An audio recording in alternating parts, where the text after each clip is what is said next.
तो नमस्कार, आप देख रहे हैं सियासी शुक्रवार और मैं हूं आपके साथ मीनाक्षी। सियासी शुक्रवार में हम बात करते हैं बिहार से जुड़ी सियासी खबरों की, बिहार में चल रहे राजनीतिक हलचल की। आप सबको पता है कि इसी साल के अंत में बिहार में विधानसभा चुनाव होने हैं।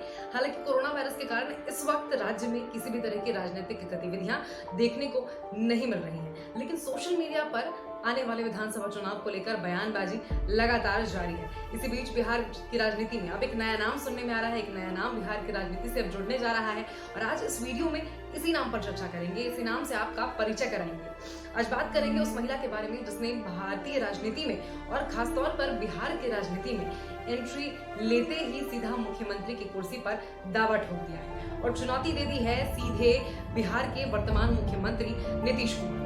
तो चलिए आपको मिलवाते हैं उस महिला से जिसे लगता है कि वो बिहार की अगली मुख्यमंत्री बन सकती है।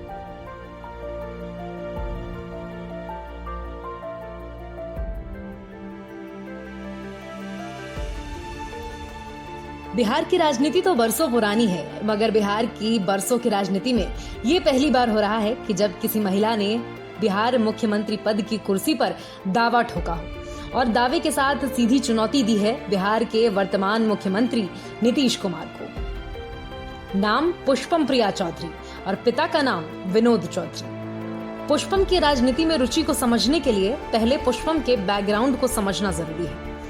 पुष्पम के पिता यानी विनोद चौधरी जनता दल यूनाइटेड के नेता और बिहार विधान परिषद के सदस्य रह चुके हैं।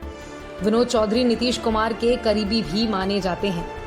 पुष्पम मूल रूप से बिहार दरभंगा की रहने वाली हैं और लंदन के मशहूर लंदन स्कूल ऑफ इकोनॉमिक्स से पब्लिक एडमिनिस्ट्रेशन में मास्टर्स की डिग्री हासिल की है। मास्टर्स के बाद पुष्पम अपने घर यानी बिहार वापस लौट आती हैं और 8 मार्च को अंतर्राष्ट्रीय महिला दिवस के मौके पर बिहार के अखबारों में विज्ञापन देते हुए मुख्यमंत्री पद की दावेदारी पेश करती हैं। विज्ञापन में पुष्पम की पार्टी का नाम प्लूरल्स पार्टी बताया जाता है। साथ ही ये भी बताया जाता है कि पुष्पम ने विदेश से पढ़ाई की है और अब बिहार वापस आकर बिहार की बदतर व्यवस्था को बेहतर करना चाहती है।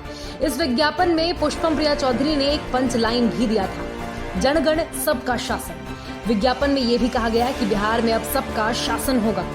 पुष्पम प्रिया चौधरी ने विज्ञापन में बिहार की जनता को एक पत्र भी लिखा था जिसमें उन्होंने कहा कि वो अगर बिहार की मुख्यमंत्री बन जाती हैं तो 2025 तक बिहार को देश का सबसे विकसित राज्य बना देंगी और 2030 तक बिहार का विकास मॉडल यूरोपियन देशों जैसा होगा।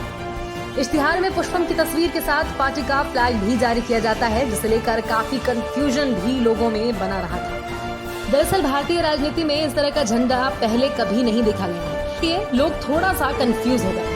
पार्टी का जो लोगो है सफेद घोड़े का है जिस पर पंख लगे हैं।